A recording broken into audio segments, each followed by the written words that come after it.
It's the Cornermen Radio Live with BARZINI and BOXINGEYE. Me and BOXINGEYE have been talking about this matchup.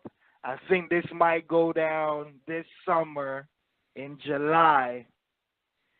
Danny Garcia versus Mikey Garcia. Hashtag Garcia Garcia. Yo, what's your take on this matchup, man?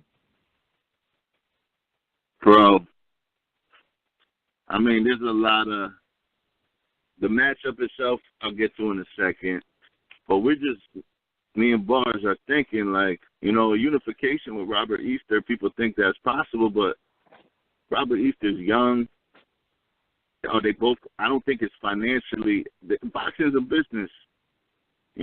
Robert Easter. They got the money's not right for that fight. Easter's not big. Mikey's looking for big names like Danny, Broner he fought, or belts. But I don't think at 135, Robert Easter might have to, who knows, the IBF is forcing Kami on him again. It's just, is he going to, Mikey's not going to wait. Looks like he's going to give up that belt. And then at 140, there's no big names. What, Relics, he got a mandatory now with Troyanowski. Is Mikey going to fight Baranchik? It just nothing seems possible. It seems like Mikey's move to 147 is imminent. Like, it's next. Like, And if you think about a realm of guys that Mikey can mix it up with at 147, you say Danny, Vargas, guys like that.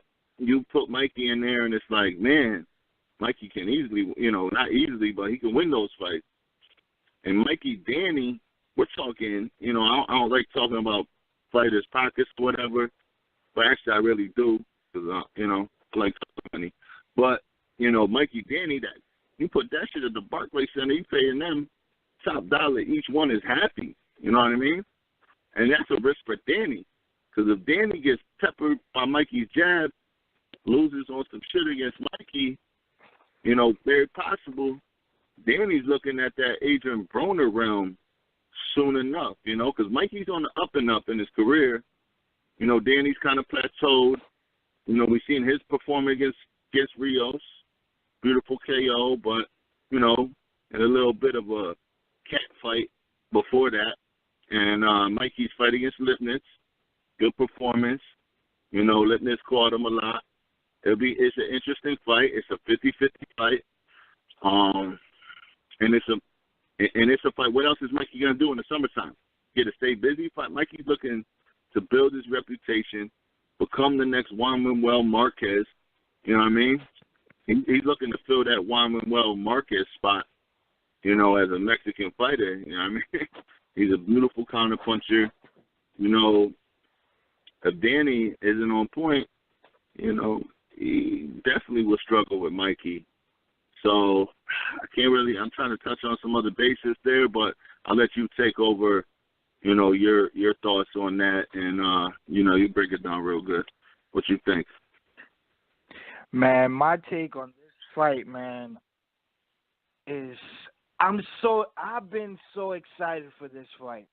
I feel like this fight is such an even fight, man. And I know it's going to be a war, bro. I know this got to be the fight of the year of two guys on paper and two guys in the ring, man. We're going to see a classic matchup.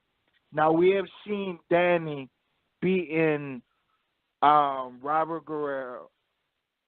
Then he beat Brandon Rios, another guy off of Robert and Mikey Garcia camp. So he has defeated two Mexicans, even Eric Morales. So he's been like a Mexican killer. Now, Mikey, he's shown that he is the four-time. He's shown that he's one of the best, man, pound-for-pound fighters, man. I just love this matchup, man. The crazy thing is, can we get it this summer, man? Like, I don't even want to wait anymore. Like, sign me up for this shit right now, like, because like you explained, I would have, if Flanagan fought Hooker next month, I would have said Mikey might have been fighting Flanagan. We already know Mikey's IBF mandatory is Ivan Baranchek. I don't see Mikey taking that fight. So I feel like there's no other option. Now, I seen Robert Garcia called out Lucas Matisse, but Matisse, he might be fighting Manny Pacquiao.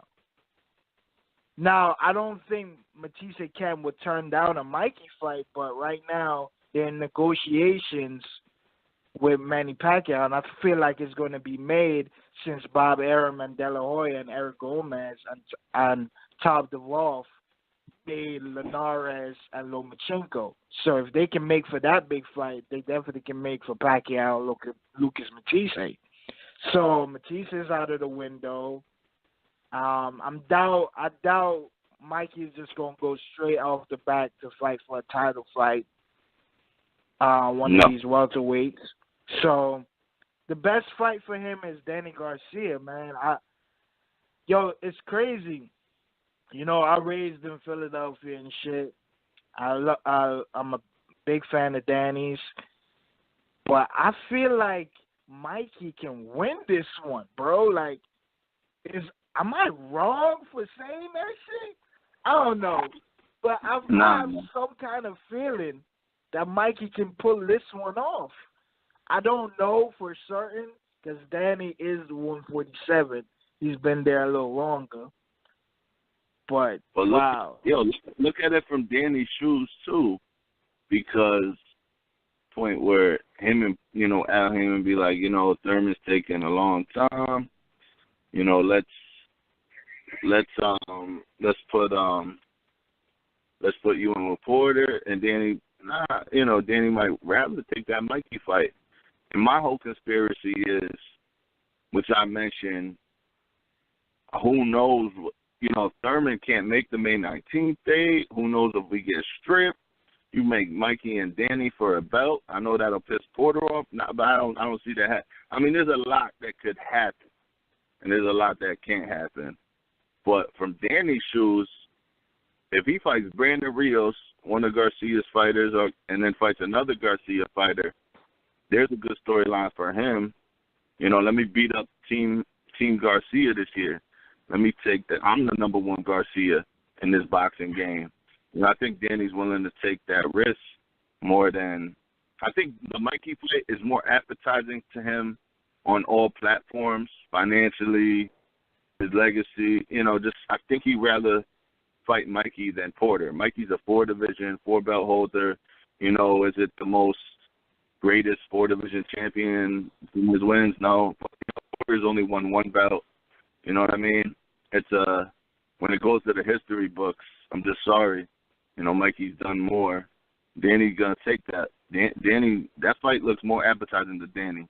And guess what? If one fighter gets to pick, if there's one fighter out there that really gets to pick and choose and has good rapport with, his manager, Danny, he doesn't complain ever.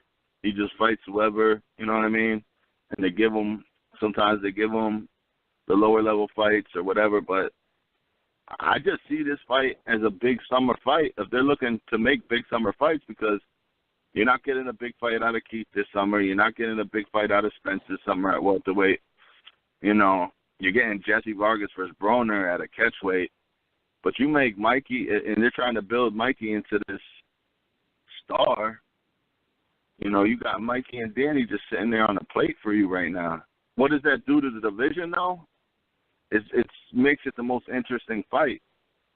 Like, whoever wins that fight, damn, people are going to want to see. Like, if Danny does beat Mikey, people are definitely going to want to see him. They're going to be like, damn, he earned the rematch.